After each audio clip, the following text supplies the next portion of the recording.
आणि बुलेटिनच्या सुरुवातीलाच मुसळधार पावसाची बातमी। रात्रभर मुसळधार पाऊस झाल्यानंतर राज्यातील सगळ्यात मोठ्या धरणांपैकी एक असणार जायकवाडी धरणाचे सगळेच्या सगळे म्हणजे तब्बल 27 दरवाजे पुन्हा एकदा उघडले।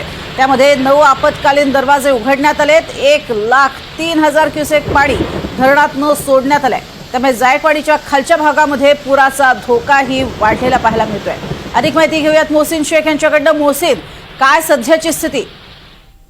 प्रज्ञा, नक्कीच अत्यंत विदारक अशी सगळी परिस्थिती मराठवाड्यात आहे आणि मराठवाड्याची तहान भागवणारा हे जायकवाडी धरण, ज्याचे दुसऱ्यांदा पुन्हा एकदा 27 दरवाजे उघडण्यात आले। जे 9 आपत्कालीन दरवाजे आहे ते देखील उघडण्यात आले आणि 1 लाखापेक्षा अधिक हा विसर्ग सुरू आहे। आणि विशेष म्हणजे टप्प्याटप्प्याने प्रत्येक तासाला अर्ध्या तासाला हा विसर्ग वाढवण्यात येत आहे आणि 1 लाखापेक्षा अधिक हा विसर्ग जाण्याची शक्यता आहे। आणि त्यामुळे याचा फटका बीड असेल किंवा गंगाखेड तालुका असेल या सगळ्यांना बसणार आहे।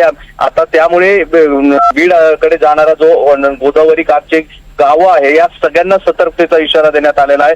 कारण एवढा मोठा जर विसर्ग झाला तर गावांमध्ये पाणी घुसण्याची शक्यता आहे। अनेक गावं पाण्याखाली जाण्याची शक्यता आहे आणि त्यामुळे आता सगळ्या ज्या गोदाकाठची गावं आहेत त्यांना अलर्ट करण्यात आलेला आहे। आणि रात्री काल देखील नाशिकमध्ये देखील पाऊस झाला आणि रात्रीपासून जायकवाडी धरणाच्या पाणलोट क्षेत्रात हा पाऊस सुरू आहे। त्यामुळे या सगळ्या परिस्थितीवर आता जायकवाडी धरणाचा विसर्ग